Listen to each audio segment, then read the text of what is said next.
All right, hello, this is Gabriel, and this is my philosophy revisit presentation. Okay, so the questions that I'm mainly going to talk about throughout my presentation are: what is man's place in the universe? What is good and what is bad or evil? Who decides what is good and bad, right and wrong, and by what standard? And who decides these standards? Okay, so the reasons why I decided to revisit these specific questions. I don't know. I just think that these questions just have made me really think a lot throughout the year. And these questions just have stood out to me most during your teaching sessions. And like what I saw during your teaching sessions is that you kind of hinted at these more. Maybe it's just me, but that's what I saw. Another reason why I decided to pick these questions is because I think my opinions on these specific ones have changed in some sort of way that is different from what I said during my first essay. So my new opinions have either grown stronger or weaker or maybe just completely changed. I think these types of questions change because there's never going to be a 100% right answer to them. And I think that's a big reason why you had to answer them at the beginning of the year. Okay, so the first question I'm going to talk about is: what is man's place in the universe? So, in my first essay, I mentioned I think man's place in the universe is to live out our lives by learning and evolving into things I cannot comprehend yet. Okay, so I think my opinion has changed a lot on this because I don't think anyone has to technically follow anything.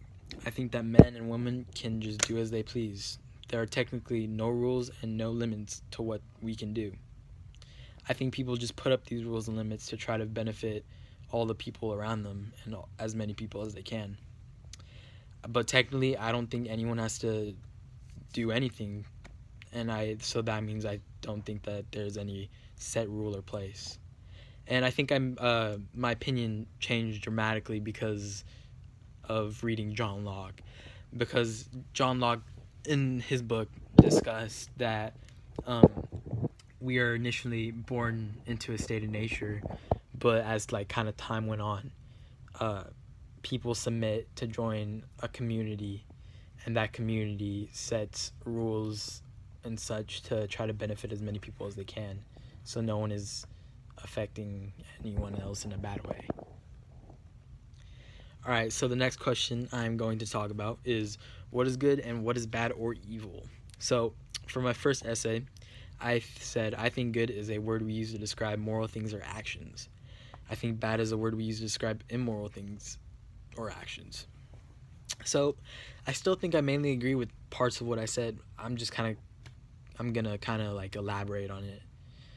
So these words, bad, good, moral, are all just words that us, being humans, use to describe things.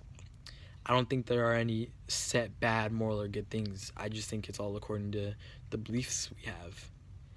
And we will never really know what is 100% right, wrong, or moral. I think my opinion grew stronger in this definitely because of all the revolutions, art, and philosophers we discussed throughout the year. And I'm going to get to that more in later slides. All right, so the next question I'm going to discuss is standards. All right, so for my first essay, I said I think humans decide these things because we have laws that punish the bad things people do, so we think we have an idea on what is good and bad. So I definitely still think that this is true. I think that humans hold standards and are the ones that change them. Standards change because people's ideas and beliefs change, and as a result of that, standards change with them. So I do not think there are any set standards. I think people are always going to be growing or are going to change, and as a result of this, standards will always change with them. I think there's kind of a balance to us growing and how standards change, and I think that balance is important to have, because if you grow up without having the standards change, there's going to be a lot of problems because the standards isn't changing with the growing, and I think it's vice versa also. All right, so this picture it's a painting. It's called Stonebreakers by Gustave Courbet. And in this picture, Courbet, he showed a lot of what the majority of that time did not really want to see. So many artists during this kind of time period painted many uncomfortable things that did not really fit into like the community standards. They painted these things because their views of the standards had changed, and that influenced them to paint and get out their ideas. So this kind of like displays like how the words good, bad, right, or wrong can change because of people's opinions. And as a result of these paintings, it started to change other people's standards also. And I just like another reason why I think it kind of changed. He wanted to change certain standards is because like why would you paint something that you're going to get criticized so much unless you wanted people to hear your ideas and what you think is new, or like what you think the new standard should be. All right, so this is a picture of one of the revolutions we learned about, the French Revolution. I think revolutions are a really good way of showing how people's standards change and how they determine what is good or bad. I see it a lot in revolutions because people started these revolutions to change standards, I think, or to change what they believe the words good or bad means. I think that these people have been told something their whole lives, but when they grow and learn new things on their own, their beliefs tend to change, and that just happens over time, I think. But then those beliefs might not fit the majority's beliefs, so there's going to be a group that believes in something, and maybe there's going to be another group that doesn't believe in what you believe. And so that group wants to spread those ideas to those other peoples, and sometimes that can create problems, and this could escalate to revolutions, which we talked about during your throughout the course of your class.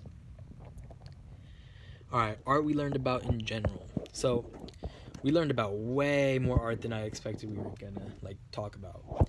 I'm really glad we did, because I've always known that art can mean anything to anyone. But when you put all the history and all the factors of what was happening at that time, your belief of that painting can completely change, because I know that is what happened to me with a lot of art we talked about. Even learning about like the shifts of different time periods to another can cause you to change your opinions on that art. I just think these things just bring up a lot of questions, especially in my head. Like some of the questions that really stood out was like, what is the point of making that? Why would you make that if you're going to get criticized? And there are plenty of other questions that you could think about. I just think you wanted us to think of those questions because there's rarely going to ever be a right answer. And that's just like how the philosophy questions are. All right, what I took from your class. Honestly, I think this is the best class I've ever taken. And I think it's the best class I'm ever going to take. I've learned more about the world, myself, and other people than I've ever learned in any other class. I just feel like I've grown up. I guess this is how the new experiences you presented us with have impacted me. So throughout the year, you kind of had us do a lot of things that I wasn't like 100% comfortable with. But learning to deal with those things, those uncomfortable things, have, like, I think, in my opinion, have enabled me to grow much more than not learning about them. And I think those things have definitely caused me to grow. So I'm really excited to see how I'm going to like be able to impact the world with those new things and being able to overcome uncomfortable things and all these new experiences you presented me with and all the things you have taught me with. All right, the end. Thank you for listening.